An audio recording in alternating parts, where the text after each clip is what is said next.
The legendary sword Excalibur is one of the most famous swords to ever be made. The sword was made for King Arthur, but there are countless other leaders who had amazing swords created for them as well.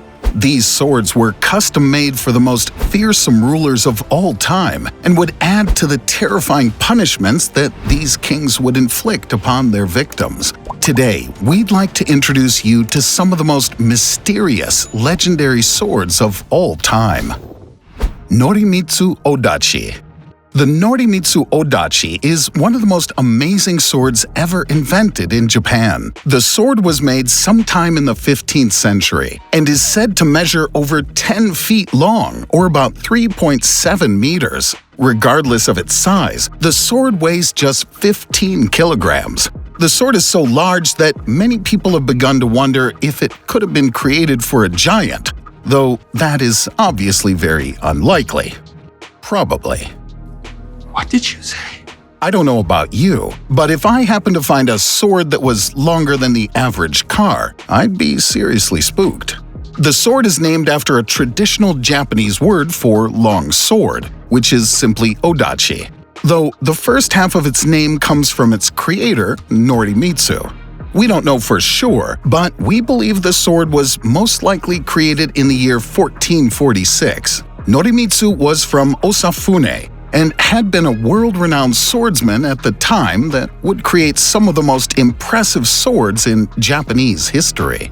Aside from the large size of the Norimitsu Odachi, the sword is known to be much different than many of his other works. This is because it's made from a single piece of metal. Most swords were crafted from 2 or more pieces, making them far more likely to break. However, Norimitsu pulled out all the stops on this sword and created one of the best weapons Japan has ever seen. Since this sword is so rare and it's one of a kind, it's now on display in the Kibitsu Shrine in Okayama. The Sword of Gobien. This is likely one of the most beautiful swords you will ever see. The Sword of Gobien is another one-of-a-kind sword that dates back to ancient China. Swords like this would have been created between 722 and 481 BC. According to the story that's attached to the blade, the Sword of Gobien most likely belonged to King Gobien. The king would rule over the land of Yue from 496 to 465 BC. The Sword of Gobien has a story that's very similar to Excalibur, with many people claiming that the sword is legendary and will never become dull. It may sound crazy that a sword like this would never go dull, but it's the truth. This isn't a sword you'd want to play with. This thing will cut you in two without a second thought.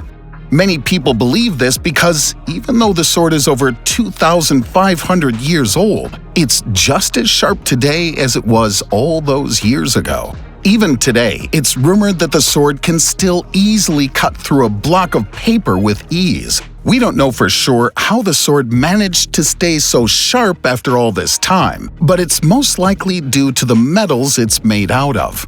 The sword was discovered back in 1965 by a group of archaeologists in the Jianling district of Hubei. They found over 2,000 artifacts in the area that contained more than 50 ancient tombs. The Sword of Gobien was found among these artifacts and is said to weigh about 900 grams and measures around 55 centimeters. Experts say that the sword was in amazing condition when they found it, but they don't understand how it had not tarnished after all these years. Both sides of the blade were created with a beautiful dark pattern that makes this sword even more menacing. Their best guess as to how the sword survived after all this time is because it was made of copper and tin. These metals seem to resist corrosion and rest much better than other metals. The sword was found in a very wet and damp area that had been filled with groundwater in the years since its burial. But regardless of all this, the sword still looks as good today as it did all those years ago. It has now been put on display in the Hubei Provincial Museum. Napoleons Saber. Napoleon's sword is one of legendary reputation because it was used by the French general in one of the most historical moments in world history. Legend says that the sword was used by Napoleon during the Battle of the Marengo. His army had been threatened with defeat when Napoleon, brave as ever, took his sword and made his way to the front lines of war. He did this to show his men that there was nothing to fear, presumably giving a speech that encouraged his team to continue the fight. If you know anything about Napoleon, you know that he isn't a man to be taken lightly. If this guy was willing to march to the front lines of battle and proclaim that the battle will be won, you'd better listen and follow behind him. His army would fight for their honor and dignity and would come out of the battle victorious, having successfully taken down the opposition's troops and defeated the Austrian army once and for all. The story says that Napoleon was given the sword by his brother Jerome. It measures about 1 meter long and was cast from Solingen steel when it was made in a factory in Versailles. The design was based on one created by Nicolas Noel Boutet.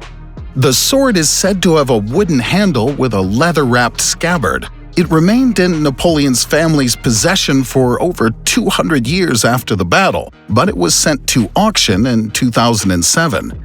The French auctions sold the sword for an amazing $4.8 million. Not only is this sword the legendary Marengo blade, but it is also now the most expensive sword to ever be sold at an auction. Joyuse. The story of this sword has been passed down for countless years and has become a legend. Joyuse was the name given to a sword that was created by Charlemagne. It has been rumored that this sword was made from the same metal that created the legendary Durandal sword from the Song of Roland, but we don't know if this is true. It has been said that the Joyuse was created by a blacksmith named Gala, who became famous for his work. He created the sword in the year 802 after taking more than 3 years to complete it. The story says that Charlemagne set up a camp near the blacksmith when he was returning from Spain in search of a powerful weapon that would aid him on his journey. He wanted the weapon to live up to his reputation as a powerful and merciless ruler, and it seemed like the Joyuse fit that bill perfectly. Some people claim that the sword had mystical powers and that its bright shine would blind an entire army if they looked at it. We don't know if any of this is true, but this was one seriously impressive sword that would not soon be forgotten.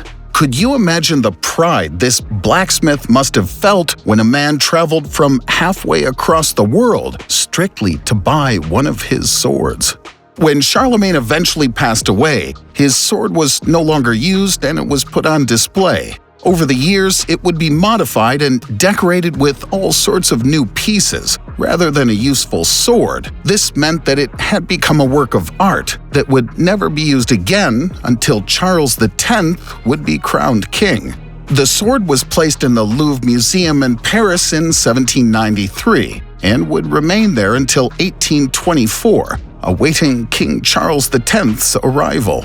The Joyuse has now become one of the most replicated swords in existence. Copies of it can be found all around the world, with many of these being replica forgeries of the original that can sell for tons of money. The original sword is currently locked away under close supervision, so it's unlikely it will ever be sold in the foreseeable future. Olafbert. The Olafbert isn't one sword in particular. Rather, it's an inscription that has been found on more than 170 swords that were used by Vikings many years ago. These swords are incredibly impressive and prove how far the Vikings had come in their few years to have wandered the earth. Their blacksmith abilities are unsurpassed, and these swords remain some of the most powerful swords in existence. The swords were found all across trade routes throughout Europe and are believed to have been created between the years 800 and 1000. They were so incredibly well made that many people claim they were hundreds of years ahead of their time. They were each made from cast steel, which means their carbon content is at least 3 times higher than other swords from this area. This made them incredibly strong and durable, and was by all means light years ahead of the competition. According to some historians, these swords were so strong and powerful that it would take humanity another 800 years before an equivalent sword could be made. This meant that whatever the Vikings were doing to create these swords, they had some sort of advanced knowledge that other blacksmiths were unaware of. Swords like this would only be created again once the Industrial Revolution was in full swing. The swords were originally believed to have come from the Middle East or certain areas of Asia, but when researchers took a closer look, they found that all of the materials that were used came from Central Europe. The only explanation that experts have come to is that the Vikings traveled to Asia or the Middle East and learned advanced blacksmith techniques. They then brought this information back with them and created these legendary swords using materials that could only be found in their homeland. This story is believed because a trade route existed that would connect the Vikings directly to the Middle East. The swords only began to pop up when this route was established. After the route eventually faded away, the swords were no longer being produced. If the Vikings weren't terrifying enough, it seems like they had some sort of otherworldly knowledge about how to make some seriously impressive swords. These Vikings are getting scarier by the day. Excalibur. It's the moment you've all been waiting for. Excalibur. This is one of the most popular, legendary swords to have ever been made, and its history is long, dark, and mysterious. The sword was owned by King Arthur after it was supposedly crafted by a swordsman on the legendary island of Avalon. According to the legend, the sword was taken by a magician named Merlin and driven into a stone. According to the story, only the sword's rightful owner and king would be able to remove it from the stone. Countless soldiers, knights, and kings tried their best to release the sword from the stone's grasp, but they all failed. That is, except for King Arthur. When Arthur managed to remove the sword from its stone, he was hailed as the new King of England. Whether you believe in magic and legendary stories like this or not, you have to admit, it's pretty impressive that all these people tried to pull the sword from the stone, but only Arthur was strong enough to release it. It is a gift. Regardless of what you believe, I think it's safe to say that this sword was meant to be in Arthur's possession.